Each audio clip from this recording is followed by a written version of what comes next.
तो hello friends, welcome my YouTube channel. और आज के इस लेक्चर में हम लोग लेंगे क्लास 12th के फर्स्ट चैप्टर का ऑब्जेक्टिव क्वेश्चन। जैसा कि आप लोग देखे हैं, यहाँ पे क्वेश्चन को लिख दिया गया है। आपको लाइन से इस सारे क्वेश्चन को सॉल्व करेंगे और बारी बारी से ऑप्शन को टिक करेंगे हम लोग।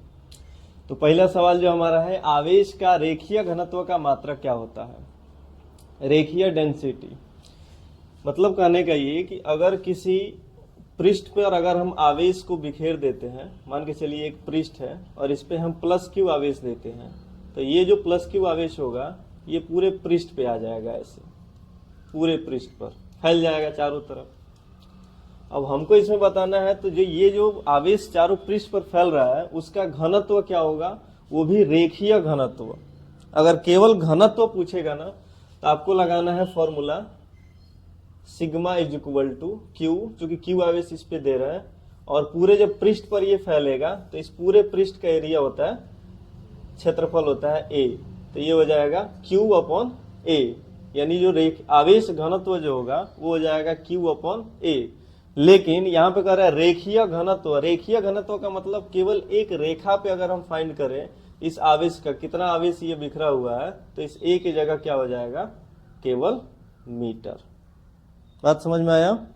यानी अगर पूरे पृष्ठ पर पूछेगा तो इस पूरे पृष्ठ का क्या करेंगे, क्षेत्रफल निकाल लेंगे, यानी क्यू अपन ए हो जाएगा। और केवल रेखीय घनत्व पूछ रहा है ना, तो पूरे एक रेखा की लंबाई मीटर में होती है ना, तो क्यू अपन एम लिख सकते हैं। अब इसका यूनिट अगर लिखना चाहें तो क्यू का मात्रक क्या होता है, कुलाम, और ये तो मीटर होता है, तो कुलाम प्रति मीटर जो ऑप्शन में होगा वो आपका आंसर हो जाएगा। यहाँ पे है ऑप्शन नंबर ए हो जाएगा। ठीक है। दूसरा सवाल है विद्युत क्षेत्र की तीव्रता का विमीय सूत्र। और विद्युत क्षेत्र की तीव्रता क्या होता है कि किसी पॉइंट पर अगर कोई चार्ज रखा हुआ है, प्लस क्यू चार्ज, ठीक है ना, तो इस प्लस क्यू चार्ज पे लगने वाला जो बल होता है उसी बल को हम लोग कहते हैं विद्युत क्षेत्र की तीव्रता। और तीव्रता को हम लोग सूचित करते हैं किससे, ई से। तो ई बराबर होता है इस चार्ज पे लगने वाला बल यानी एफ, और बट्टा में होता है क्यू, यही होता है ना, E is equal to F upon q. तो अब यहाँ पे हमको डायमेंशन निकालना है सबका। तो डायमेंशन निकालने के लिए अब बल का मात्रक लिखिए। बल का मात्रक क्या होता है, बीमा क्या होता है, M L T minus two, यही होता है ना। क्यू का बीमा ए टी, और टी ऊपर जाएगा तो माइनस में, यानी एम का एम हो जाएगा, एल का एल रहेगा, और टी यहाँ पे पहले से -2 है, और ये t ऊपर जाएगा तो -1 और जुड़ जाएगा, तो t का पावर -3, और a फिर ऊपर जाएगा तो a का पावर -1।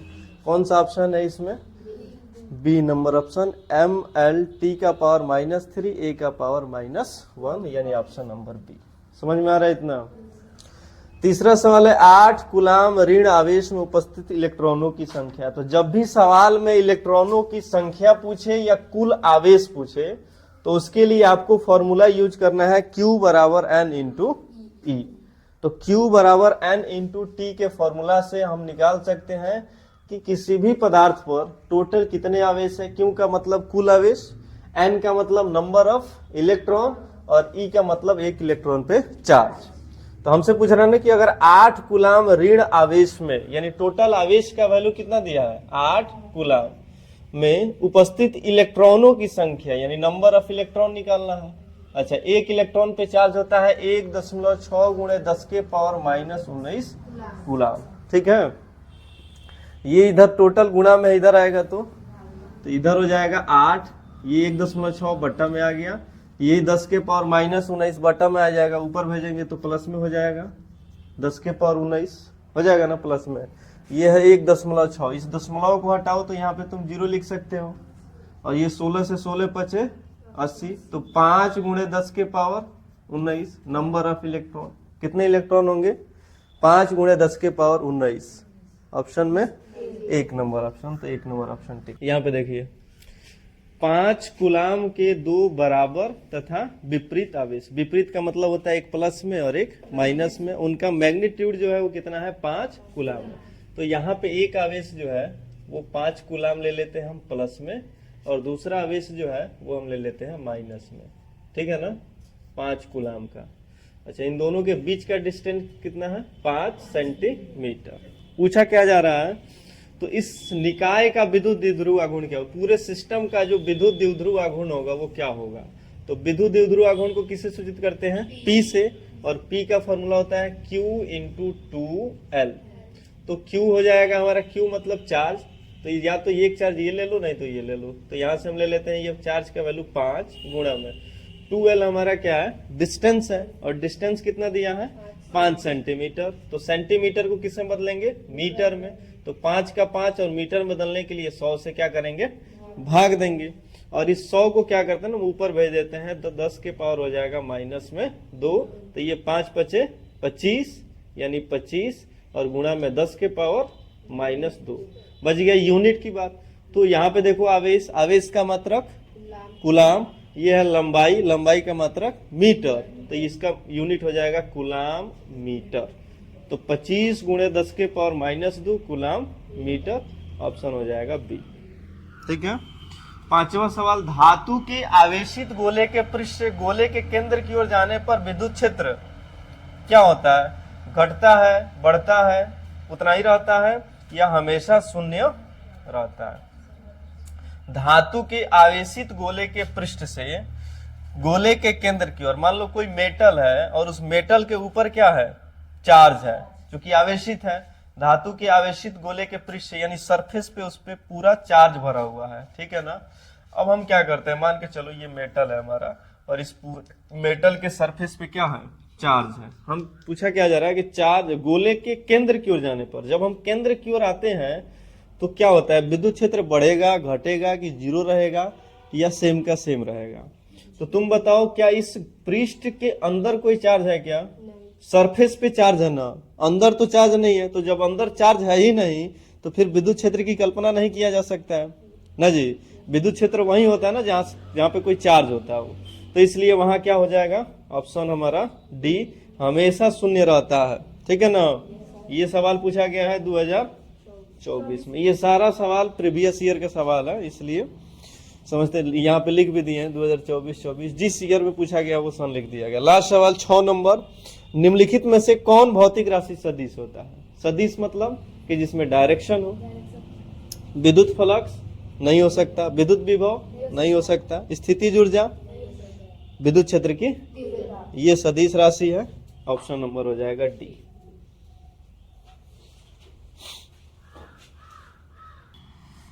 चलो अगला सवाल हम लोग का है 7 नंबर, दो आवेश Q को मिलाने वाली रेखा के बीच में एक आवेश स्मॉल q रखा जाता है ना जी, और उसको किस प्रकार रखा जाए कि आवेशों के इस व्यवस्था में संतुलन के लिए Q का मान क्या होगा। देखो कहने का मतलब ये है कि यहाँ पे एक प्लस Q आवेश है, वो बड़ा वाला Q ना जी, दो आवेश है Q जिनकी मात्रा जो है Q है, यानी परिमाण Q है, एक यहाँ पे और एक यहाँ पे, मान के चलते हैं ये दोनों आवेश है। ठीक है। अब कह रहा है कि इन दोनों आवेशों के बीच में एक दूसरा आवेश डाल दे रहा है, कौन से आवेश को, Q को। तो उसको किस प्रकार से रखें हम, उस Q स्मॉल Q आवेश को, कि इन दोनों आवेशों का संतुलन जो है वो बना रहे। संतुलन का मतलब ये हुआ, जैसे मान के चलो यहाँ पे हम स्मॉल Q रख दिए ना जी, तो संतुलन का मतलब अब इन दोनों आवेशों के कारण जो फोर्स लगने वाला है वो फोर्स आपस में क्या होगा, बराबर होगा। ठीक है। जैसे मान के चलो संतुलन, अच्छा मान लो हम यहाँ पे प्लस Q आवेश रखें, तो प्लस Q आवेश का हमको पता है कि प्लस Q आवेश एक दूसरे को प्रतिकर्षित करता है, तो ये इसको प्रतिकर्षित करेगा, क्योंकि ये भी तो प्लस है, और ये इसको प्रतिकर्षित करेगा, दोनों प्लस, मतलब प्रतिकर्षण का मतलब ये ऐसे करेगा इसको प्रतिकर्षण, और ये ऐसे करेगा। तो बताओ ऐसे संतुलन बनेगा क्या, नहीं बनेगा। अगर दो बल, एक बल इधर से लगे एक बल इधर से लगे, दोनों बल बीच में लगे, तो संतुलन इक्वल रहेगा, नहीं। संतुलन इक्वल कैसे होगा, जब एक फोर्स यहाँ पे देखो, एक फोर्स हम इधर लगा दे रहे हैं ना जी, माइनस, मतलब कहने का मतलब ये कि यहाँ पे प्लस Q चार्ज नहीं होगा, सीधा सीधा कौन सा चार्ज होगा, माइनस Q। प्लस की जगह क्या होगा, माइनस Q। अब देखो, अब मान के चलो कि इस Q और इस Q, इन दोनों Q वाले आवेशों के बीच लगने वाला अगर हम बल निकाले तो हमको पता है F बराबर होता है क्या, कि Q इंटू Q, और बटा में इन दोनों का डिस्टेंस ले लेते हैं हम 2L। क्या लेते हैं, 2L, क्योंकि यहाँ से यहाँ तक ले लेते हैं L और ये L। तो यहाँ और यहाँ तक के बीच की दूरी क्या होगा 2l का स्क्वायर। इतना समझ में आया। इन दोनों क्यू आवेशों के बीच लगने वाला बल क्या होगा, F बराबर के क्यू इंटू क्यू बटा 2l का स्क्वायर। हम चाहो तो इसको क्यू स्क्वायर भी लिख सकते हैं, नहीं लिख सकते हैं। और ये जो बल होगा वो बराबर होगा इन दोनों आवेशों के बीच लगने वाले बल के, या तो इन दोनों आवेशों के बीच, नहीं तो इन दोनों आवेशों के बीच, कोई भी निकाल लीजिए। तो फिर वही फॉर्मूला कि ना जी, उसके बाद यहाँ पे लिख देते हैं इसको इधर कि एक कैपिटल क्यू और एगो क्या होगा स्मॉल क्यू, और बट्टा में क्या होगा इन दोनों के बीच का दूरी l, तो l का स्क्वायर। ये बताओ k से k क्या होगा, कट जाएगा। एक q से q क्या होगा, कट जाएगा। अच्छा, यहाँ पे 2l का स्क्वायर कर देंगे तो क्या हो जाएगा 4l का स्क्वायर। तो ये l स्क्वायर से l स्क्वायर कट गया, तो स्मॉल q का जो हमारा वैल्यू आया इधर बच गया कैपिटल q, और बट्टा में क्या आ गया 4। यानी जो छोटा वाला हम q रखेंगे यहाँ पे, उस q का वैल्यू क्या होना चाहिए, कैपिटल Q के चौथे भाग के बराबर होना चाहिए। समझ में आ रहा है इतना चीज। लेकिन वो जो वैल्यू होगा ये किस में होगा, प्लस में कि माइनस में, माइनस में। यानी माइनस वाला ऑप्शन कहाँ है, बी नंबर ऑप्शन, -q/4। समझ में आया। चलो अगला सवाल। दो आवेशों के बीच विद्युत बल लग रहा है, और फिर उन दोनों आवेशों के बीच कौन सा बल लग रहा है, गुरुत्वीय बल लग रहा है। तो दोनों का क्या रेशियो होगा, दोनों की तुलना किया जाए तो क्या उसका तुलनात्मक वैल्यू होगा। तो तुलनात्मक वैल्यू निकालना पड़ता है। गुरुत्वीय बल का फॉर्मूला होता है F = G m1 m2 बटा r स्क्वायर, ठीक है ना। m1 क्या होता है, आवेश का द्रव्यमान। क्योंकि दो आवेश की बात कर रहे हैं ना, तो यहाँ पे दोनों आवेशों का द्रव्यमान रखना पड़ेगा, r के जगह पे उन दोनों के बीच का दूरी। लेकिन यही अगर हम गुरुत्वीय बल की बात करें तो वो होता है G × q1 q2 बटा r का स्क्वायर। तो ये होता है आवेश पे कितना चार्ज है। समझ में आ रहा है ना। तो जब इन दोनों का वैल्यू रख के पुटअप कीजिएगा तो लगभग इसका वैल्यू आता है कितना, 10 का पावर 42, ठीक है, 10 का पावर 42 लगभग। चलो नेक्स्ट क्वेश्चन देखो, 9 नंबर। विद्युतीय द्विध्रुव। चलो अगला नंबर सवाल कितना है, 9 नंबर सवाल। और ये देखिए 2023 यानी पिछले साल पूछ चुका है सवाल। विद्युतीय द्विध्रुव आघूर्ण P, विद्युत द्विध्रुव आघूर्ण को किससे सूचित करते हैं, P से, और विद्युत क्षेत्र की तीव्रता E के बीच कोण का मान कितना होगा कि द्विध्रुव स्थिर साम्य अवस्था स्थिति में रहता है। यानी आपको पता है टॉर्क, एक टॉपिक आप लोग पढ़ाए होंगे, टॉर्क। टॉर्क क्या होता है, बल होता है। वो कहाँ लगता है, तो विद्युत द्विध्रुव पर। जब बहुत इलेक्ट्रिक फील्ड हम बना दें, बहुत सारा, यहाँ पे इलेक्ट्रिक फील्ड अगर बना दें, देख रहे हैं ना आप, और इस इलेक्ट्रिक फील्ड में हम विद्युत द्विध्रुव को रख दें, एक -q चार्ज यहाँ रख दें, यहाँ +q चार्ज रख दें, तो ये इलेक्ट्रिक फील्ड इस द्विध्रुव आघूर्ण पर क्या करता है, बल लगाता है, और बल लगाने से ये रोटेट करने लगता है, घूमने लगता है।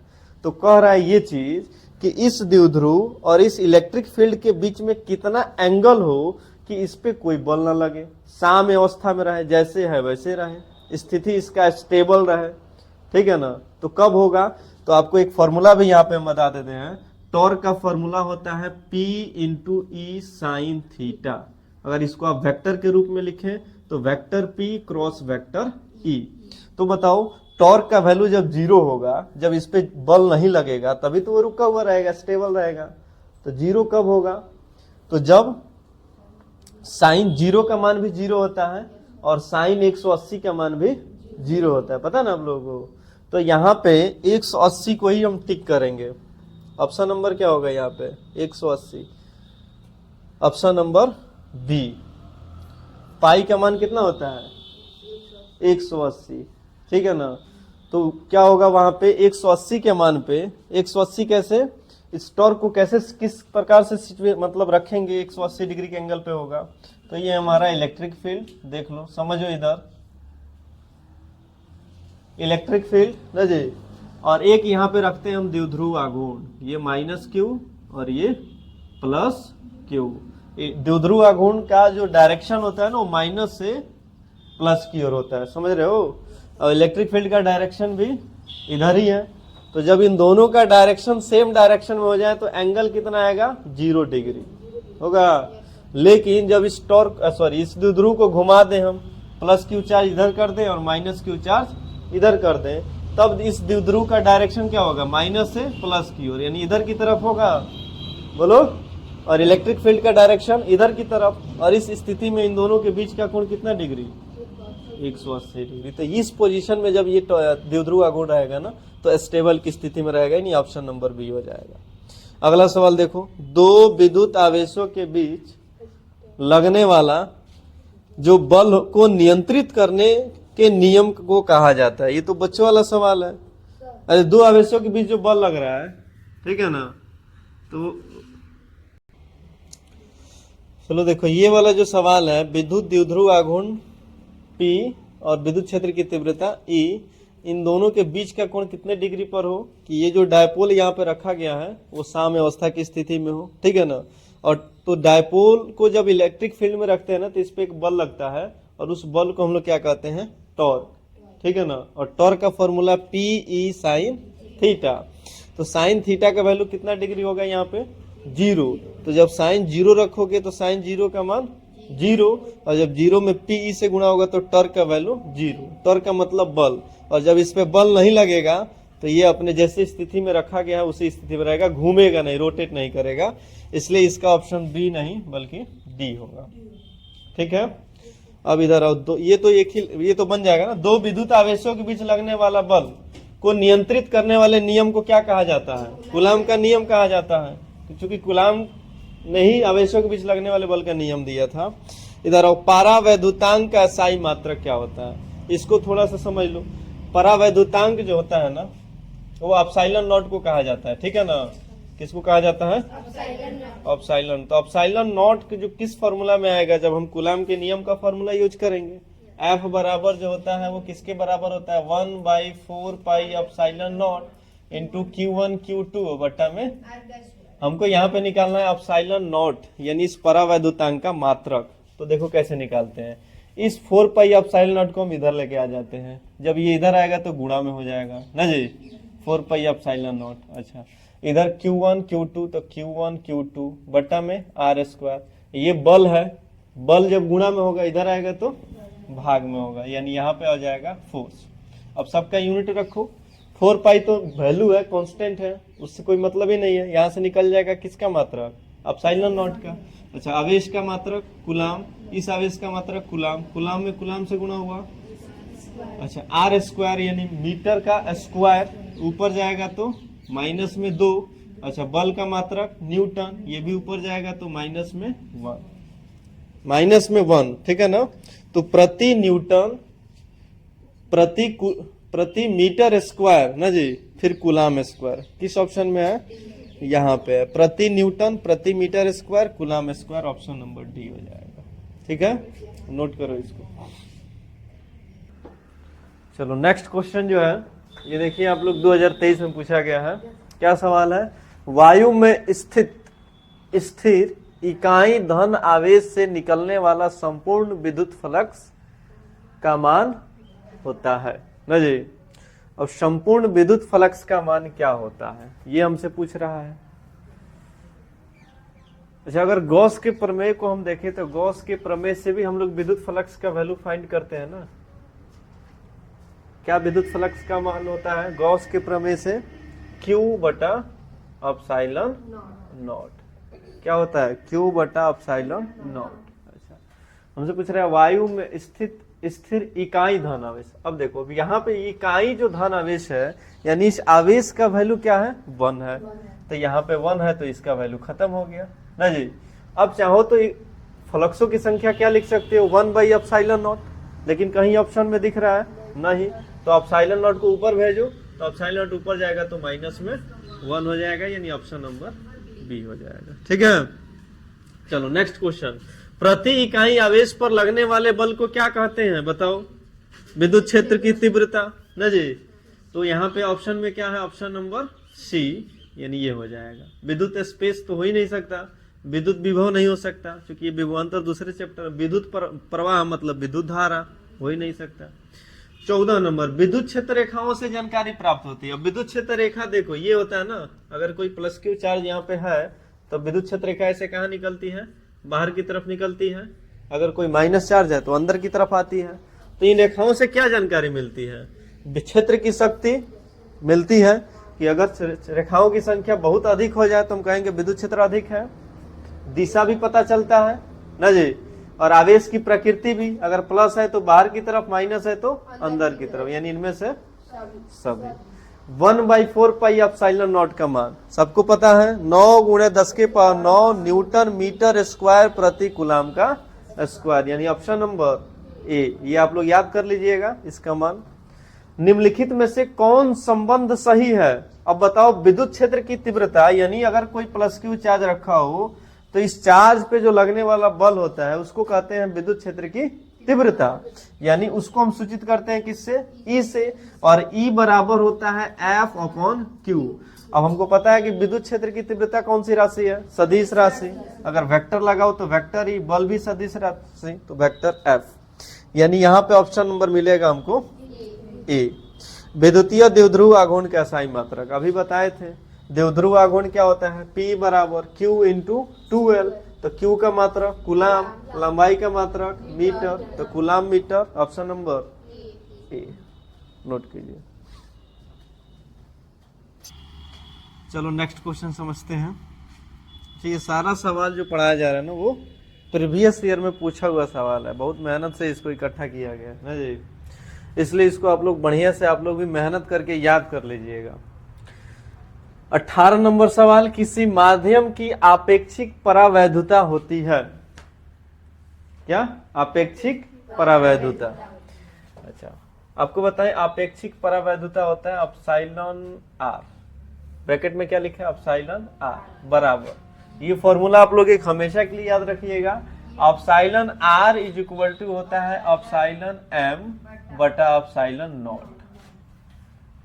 एप्सिलॉन आर को आपेक्षिक परावैधुता, सापेक्षिक परावैधुता, ये विद्युतशीलता भी हम लोग कहते हैं कहीं कहीं, ठीक है ना।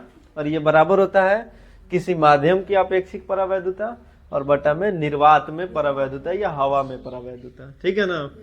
अब से क्या पूछा जा रहा है ना, तो यही तो है ऑप्शन नंबर ए।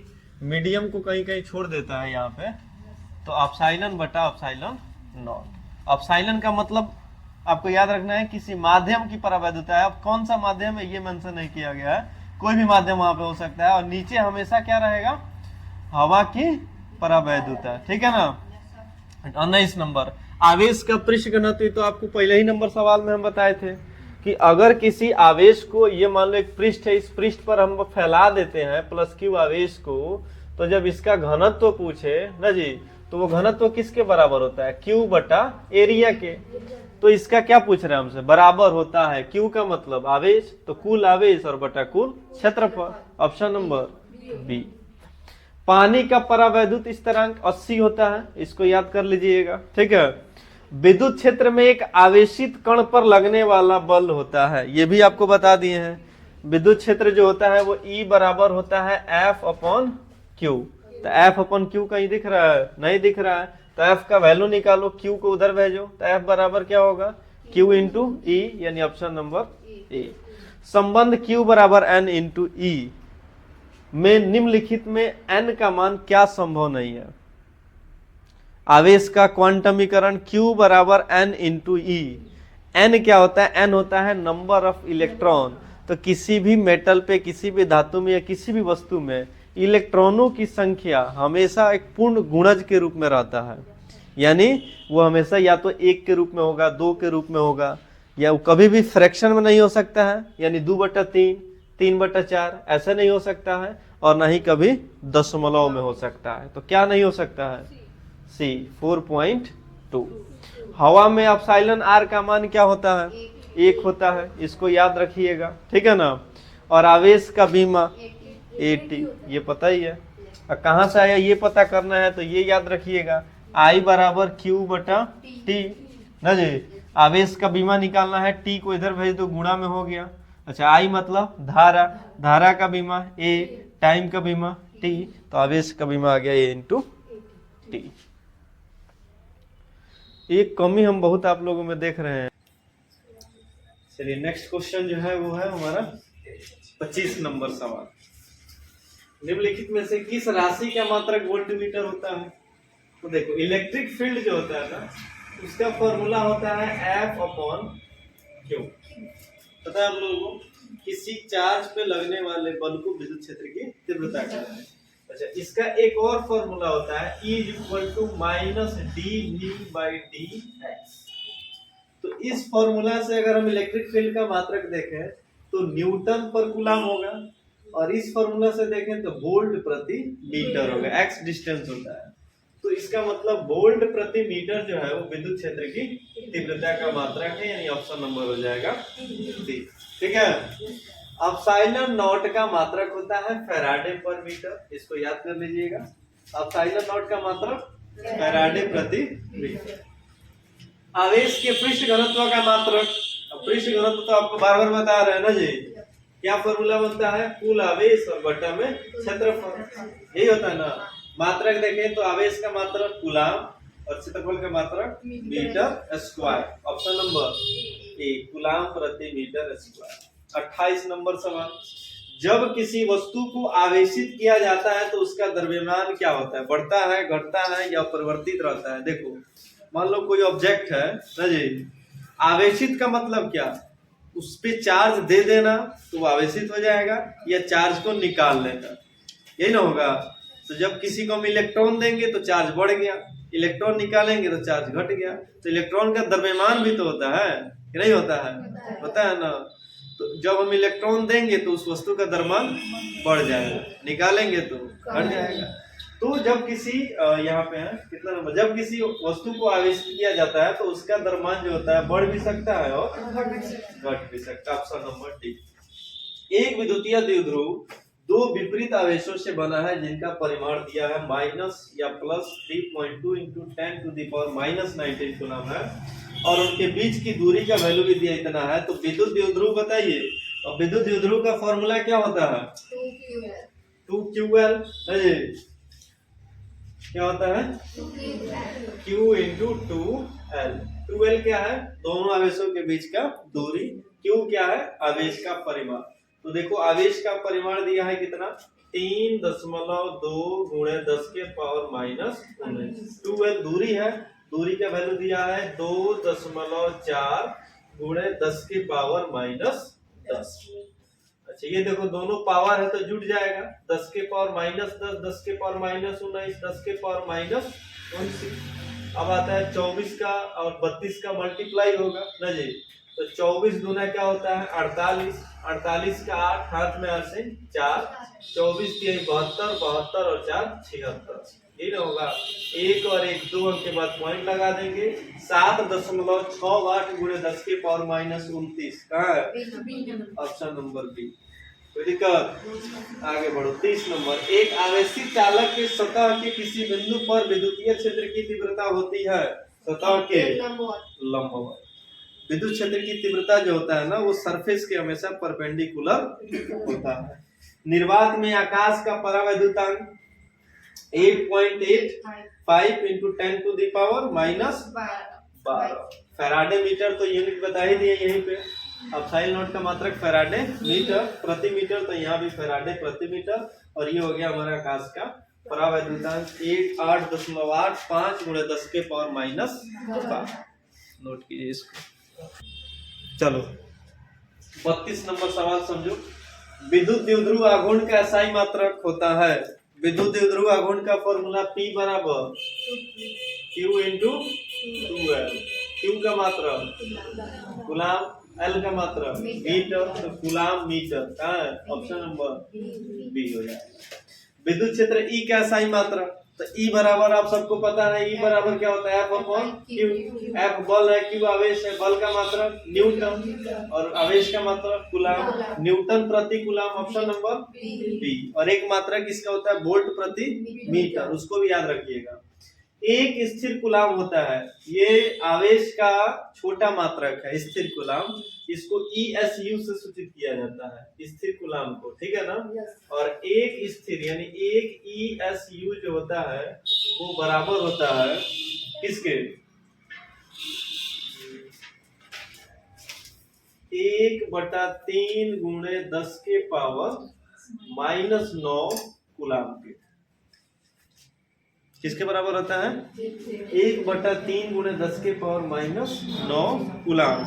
यानी कहने का मतलब ये, थोड़ा सा और इसको समझिए, यदि हम अब देखो 1 कूलाम का वैल्यू निकालें, ये कूलाम है ना, यहाँ पे 1 कूलाम का वैल्यू निकालें, 3 किधर है? बट्टा में, इधर जाएगा तो गुणा में, गुणा हो गया, ये गुणा में इधर गया तो भाग में, 10⁻9 भाग में होगा, लेकिन जब ऊपर भेजेंगे तो वो प्लस में हो जाएगा ना, माइनस में तो प्लस में। इसको भी याद रखना है।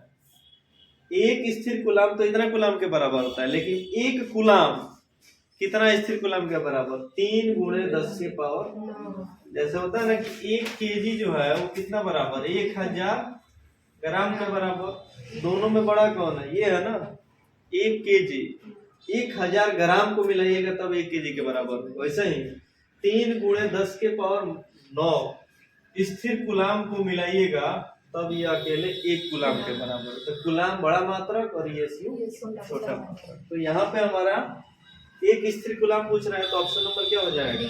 डी हो जाएगा। दूसरा, 1 कूलाम आवेश, देखो तो यही सवाल तो है। 1 कूलाम आवेश कितना स्थिर कूलाम? 3 × 10⁻9, option number. अच्छा, इलेक्ट्रॉन का विशिष्ट आवेश होता है, इलेक्ट्रॉन का विशिष्ट आवेश होता है। क्या होता है इलेक्ट्रॉन का विशिष्ट आवेश? 1.8 × 10⁻11 कूलाम प्रति केजी, यही होता है ना। आप इसको याद कर लीजिएगा। इलेक्ट्रॉन का जो विशिष्ट आवेश होता है वो 1.8 × 10⁻11 कूलाम प्रति किलोग्राम। विशिष्ट मतलब स्पेसिफिक चार्ज इसको कहते हैं, ठीक है ना। स्थिर विद्युत क्षेत्र, विद्युत क्षेत्र क्या होता है? संरक्षी और संरक्षी दोनों। देखो संरक्षी होता है ना, संरक्षी बल क्या होता है ना, संरक्षी बल पाथ पर निर्भर नहीं करता है, वो फर्स्ट पॉइंट यानी स्टार्टिंग पॉइंट और लास्ट पॉइंट के बीच पर निर्भर करता है। पाथ किस रास्ते से होके जाना उस पर नहीं। संरक्षी बल के श्रेणी में गुरुत्वाकर्षण बल को भी संरक्षी बल कहा गया है। और एक आता है स्प्रिंग बल, जो 11th क्लास में, स्प्रिंग बल, गुरुत्वाकर्षण बल और विद्युत बल, ये जो है दोनों तीनों किसके अंतर्गत आते हैं? संरक्षी बल के। इसलिए विद्युत क्षेत्र जो है वो भी हमारा संरक्षी बल। अच्छा, इनमें से कौन सी अदिश राशि है जिसमें, अदिश मतलब जिसमें डायरेक्शन नहीं होता है, आवेश में नहीं होता है, धारिता में भी नहीं होता है, विभव, यानी सब क्या है इसमें? अदिश है। सब राशि अदिश राशि। चलो नेक्स्ट क्वेश्चन देखो, 39 नंबर सवाल। किसी बिंदु पर विद्युत क्षेत्र की तीव्रता होती है। विद्युत क्षेत्र की तीव्रता का फॉर्मूला आपको बताया अभी, E = F/Q। ऑप्शन में बी, ऑप्शन नंबर। आवेश का पृष्ठ घनत्व आपको बताया, सिग्मा = Q/A होता है, तो बार बार बता रहे हैं, तो Q/A, ऑप्शन नंबर ए। कूलाम नियम का सदिश रूप, इसको समझिए। सदिश ऐसे कूलाम के नियम का अगर हम बल का फॉर्मूला रखें तो F = होता है 1/4πε0 इनटू Q1 Q2 बटा में R का स्क्वायर। तो देखो अब फिजिक्स में ये कहा गया है कि अगर कोई क्वांटिटी वेक्टर क्वांटिटी हो, अगर उसको वेक्टर में बदलना हो, क्योंकि बल जो है तो सदिश है। सदिश, अभी ये सदिश निरूपण में नहीं है, लेकिन अगर सदिश निरूपण में अगर चेंज करना हो ना, तो एक वहां पे वैल्यू दिया जाता है जिसको एकांक सदिश कहा जाता है। एकांक सदिश का वैल्यू होता है ए, लेकिन जब इसको किसी के साथ ले जाकर जोड़ देते हैं ना, तो हमारा क्या हो जाता है? तो हमारा वेक्टर बन जाता है। क्या बन जाता है? वेक्टर। तो देखो एकांक सदिश को हम लिखते हैं आर कैप, और आर कैप जो होता है वो बराबर होता है आर बटा vector mod of vector R, ऐसे कर सकते हैं, मॉड ऑफ वेक्टर आर बटा मॉड ऑफ वेक्टर आर, ये होता है, ठीक है ना। आर कैप किसके बराबर होता है? वेक्टर आर बटा मॉड ऑफ वेक्टर आर। तो अब देखो यहाँ पे अगर हम इसको ले जाके यहाँ पे रखें, अब आर कैप की जगह पे ये वैल्यू रखें, तो ये हो जाएगा वेक्टर आर और मॉड ऑफ वेक्टर आर, एक दो आर स्क्वायर पहले सही है, एक और आर आ जाएगा, तो आर का क्या हो जाएगा? क्यूब हो जाएगा, तो ये हो जाएगा वेक्टर आर का क्यूब। यानी ये ऑप्शन देखो कहाँ है? ए नंबर ऑप्शन में है, तो ऑप्शन नंबर हो जाएगा।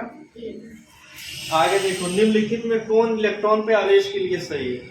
सबको पता है एक इलेक्ट्रॉन का चार्ज क्या होता है 1.6 गुणे 10 के पावर माइनस 19। ये ऑप्शन नंबर डी। विद्युत तीव्रता का SI मात्रक, अभी देखो फॉर्मूला लिखे ही है, F अपॉन Q। F का मात्रक न्यूटन, आवेश का मात्रक कूलम, न्यूटन प्रति, ऑप्शन नंबर बी। कूलम बल है, केंद्रीय बल, विद्युत बल ए और बी दोनों होगा कि इनमें से कोई नहीं। तो कूलम बल जो होता है ना, कूलम का नियम, जब कोई आवेश लेते हैं ना तो यहाँ पे डिस्टेंस देखना, आवेश के एकदम बीच से लिया जाता है आवेश, यानी ये केंद्रीय बल इसको कहते हैं। तो केंद्रीय बल है, विद्युत बल तो है ही है, क्योंकि आवेशों के बीच निकाला जाता है। तो ऑप्शन नंबर हमारा ए और बी दोनों सी हो जाएगा। चलिए नेक्स्ट क्वेश्चन जो हम लोगों का 45 नंबर सवाल है, धातुओं का परावैद्युतांक क्या होता है जी। जब परावैद्युतांक के मामले में अभी आप लोग पानी का स्थिरांक देखें 80 होता है, हवा का परावैद्युतांक 1 होता है, और धातु का जो परावैद्युतांक होता है वो हमारा अनंत होता है। कांच का जो परावैद्युतांक होता है वो 5 से 13 के बीच में होता है, ठीक है ना। अलग अलग कांच का परावैद्युतांक अलग अलग होता है, ठीक है। अगला क्वेश्चन 46 नंबर, विद्युत फ्लक्स का SI मात्रक। विद्युत फ्लक्स जो होता है ना उसका फॉर्मूला 2 मिलता है। एक तो हमको गॉस के प्रमेय से मिलता है ना जी, क्या मिलता है Q बटा एप्सिलॉन नॉट, और एक होता है फ्लक्सों की संख्या E इंटू A। E क्या होता है, cos थीटा भी होता है। A जो होता है विद्युत क्षेत्र की तीव्रता E, और A जो होता है वो एरिया होता है ना जी। अब विद्युत क्षेत्र की तीव्रता, क्योंकि यहाँ पे मात्रक पूछ रहा है, तो विद्युत क्षेत्र की तीव्रता का मात्रक क्या आप लिख सकते हैं, F अपन Q होता है ना जी। मात्रक के रूप में लिखे तो न्यूटन ना जी। एक काम करते हैं, इसको लिखते हैं V वोल्ट प्रति मीटर, ये वाला फॉर्मूला यूज करते हैं। एरिया क्षेत्रफल का फॉर्मूला मीटर स्क्वायर, एगो मीटर से एगो मीटर, तो वोल्ट मीटर जो होगा वो विद्युत फ्लक्स का मात्रक हो जाएगा, यानी ऑप्शन नंबर सी। साबुन के बुलबुले को आवेशित किया जाता है तो उसकी त्रिज्या क्या होती है। बुलबुला को आवेशित का मतलब उस पे चार्ज को दे देना, और जब चार्ज को देते हैं ना तो जो छोटा होने लगता है, और छोटा होने से उसकी त्रिज्या क्या होती है, ऑप्शन नंबर एप्सिलॉन नॉट का बीमा क्या होता है, डायमेंशन निकालना पड़ेगा। फॉर्मूला लगाते हैं पहले, फॉर्मूला आपको पता है, बल का फॉर्मूला बताइए, दो आवेशों के बीच लगने वाले बल का formula 1/4 pi epsilon not into Q1 Q2 बटा बल का फॉर्मूला। यहाँ से हमको चाहिए बीमा, वो भी एप्सिलॉन नॉट का बीमा ना जी। अगर एप्सिलॉन नॉट का हम देखें यहाँ पे 4 पाई एप्सिलॉन भाग में उधर जाएगा तो गुणा में, यानी यहाँ पे गुणा में हो जाएगा। केवल अगर बल को हम इधर भेजें तो epsilon naught is equal to, यहाँ है Q1 Q2, आवेश का बीमा A इंटू T और A इंटू T, ये हो जाएगा A स्क्वायर और T स्क्वायर। नीचे हमारा दूरी है, दूरी का बीमा M का स्क्वायर। अच्छा ये जो हमारा बल है ना जी, बल गुणा में इधर आएगा तो भाग, और बल का बीमा क्या होता है MLT-2। सॉल्व करो इसको, A का पावर 2, अच्छा M का पावर 2 और M का पावर 1, M का पावर 3, ऊपर जाएगा तो माइनस, L का पावर 1 है, ऊपर गया तो माइनस में, और T का पावर -2 ऊपर गया तो +2 ना जी, बोलो। तो 2 और 2 क्या हो गया 4, और A का पावर हमारा 2 है। कौन सा ऑप्शन है, M का पावर -1 माइनस, गलत हो गया क्या, M स्क्वायर, M का पावर -3 है ही नहीं किसी में ना जी, L का पावर -3, तो क्या कहीं गलती कर रहे हैं, A स्क्वायर T स्क्वायर, अभी इसका बीमा तो 80 होता है ना, तो 80 का स्क्वायर, दूरी हमारा ठीक है R स्क्वायर तो M का स्क्वायर, बल हमारा आएगा भाग में है, सॉरी गुणा में इधर आया तो भाग में, ये हो गया MLT-2, और T -2 कर गया तो T का पावर 4, E स्क्वायर तो ये स्क्वायर है, और बच गया यहाँ पे M का पावर यहाँ है 2, और यहाँ M का पावर 1, 3 ना हुआ, ऑप्शन गलत तो नहीं है ना, एप्सिलॉन नॉट का बीमा, T का पावर 4 इसमें दिख रहा है ना जी, A का पावर 2, यानी ये -3 यहाँ ये हुआ।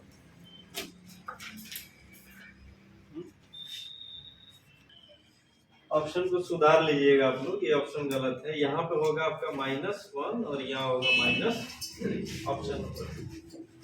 देख रहे हैं यहाँ पे निकाल के दिखाएं। अगला सवाल देखिए, आवेशित खोखले गोलीय चालक के भीतर विद्युत क्षेत्र की तीव्रता बोलिए क्या होता है? 0। आगे से अगला सवाल, चालक पदार्थ से बने असीमित आवेशित पतली चादर की सतह के निकट किसी बिंदु पर विद्युत क्षेत्र की तीव्रता। ये गॉस के अनुप्रयोग में आप लोग को पढ़ाए होंगे ना जी। चालक जो पतली चादर हो उसकी लंबाई क्या हो? अनंत हो, तो उसके पास किसी बिंदु पर अगर हम इलेक्ट्रिक फील्ड निकालें, विद्युत क्षेत्र की तीव्रता निकालें, तो बराबर क्या होता है? σ/2 एप्सिलॉन। ठीक है ना? इसको बढ़िया से पढ़िए, 50 ऑब्जेक्टिव क्वेश्चन। अगर इस चैप्टर से ऑब्जेक्टिव क्वेश्चन एग्जाम में आता है तो इसी में से कोई भी एक आएगा।